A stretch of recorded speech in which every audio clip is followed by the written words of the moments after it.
Des consoles, des PC, des écrans, mais surtout des mordus de jeux vidéo. Cette année encore, pour sa 4e édition, la fête des jeux vidéo a réuni un très nombreux public le week-end dernier. Plusieurs centaines de visiteurs sont venus fréquenter l'espace Plaisance à Luçon. Un rendez-vous annuel organisé par l'association Vendélan 85 en partenariat avec la ville de Luçon. Ce rassemblement, ouvert gratuitement en dehors des différents concours, a pour objectif la pratique des jeux vidéo, appelé aussi LAN Party. Ce concept né en Maine-et-Loire s'appuie sur 3 axes. La compétition tout d'abord, avec l'organisation de tournois sur console, moyennant une inscription. Deuxième axe, l'animation, dont l'objectif est de proposer un espace de 600 mètres carrés en accès libre au public de 3 à 77 ans. Et enfin, une partie scène pour les finales des tournois auxquels peuvent assister les participants par le biais d'une vidéo-projection géante. Donc on a un petit village enfant avec des jeux sur console VTech et également des jeux sur Kinect qui sont adaptés en fait pour les jeunes enfants. Ensuite, on va pouvoir accéder au grand hall qui va nous proposer énormément d'animations. On va pouvoir rencontrer en fait la partie vision 3D, donc les jeux en 3e dimension. On va pouvoir retrouver tout ce qui est rétro gaming, de vieilles consoles certains ont pu connaître à leur début de jeux vidéo. On va retrouver également tout ce qui est les Wii, les jeux à plusieurs en fait.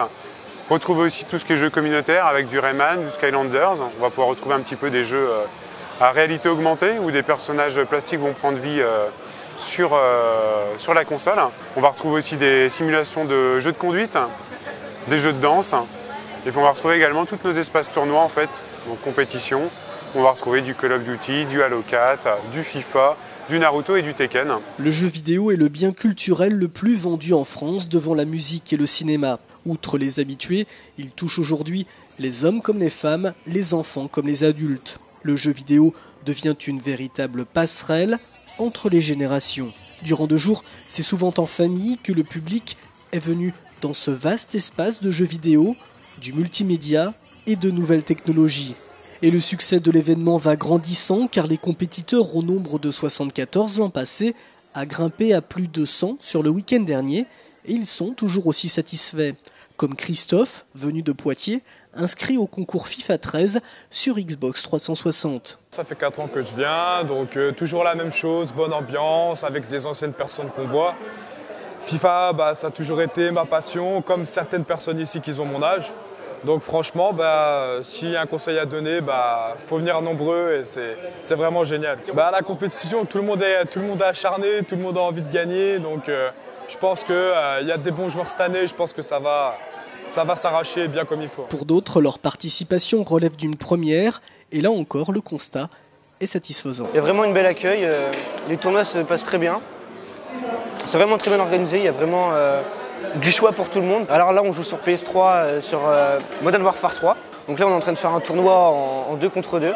Puis c'est vraiment sympa. On est entre potes, on se parle, on se marre et puis on joue comme ça en tactique, en équipe. Là, ça va, on est vraiment bien parti. On a gagné 3 matchs sur 3. Et on a un 4e pour les poules, pour la fin des poules et après c'est les quarts de finale. Parmi tous ces férus de sport électronique, certains se distinguent de par leur tenue. C'est le cas de Morgane, via le biais du cosplay, un terme bien connu des adeptes de jeux vidéo qui signifie se déguiser à l'image de son héros virtuel préféré. Morgane qui d'ailleurs termine vainqueur du concours de combat. Oui, je viens de gagner la finale de Naruto Storm Generation qui a eu cette année. L'an passé, j'ai participé aussi à Storm 2 ce coup-ci. Malheureusement, j'ai perdu en finale, mais j'ai quand même participé et j'étais heureux de faire cette animation. Ce que les gens de l'association Vendélan font, et la Spirit LAN, c'est énorme parce qu'il y a énormément de monde. Et je trouve ça super génial que beaucoup de gens s'intéressent aux jeux vidéo. Comme on peut le voir, c'est vraiment énorme. Un espace rétro gaming ou oldies nous rappelle qu'en quelques années, la technologie a considérablement évolué. Aujourd'hui, les manettes tendent à disparaître grâce au procédé Kinect, où le jeu s'anime en bougeant le corps ou les bras.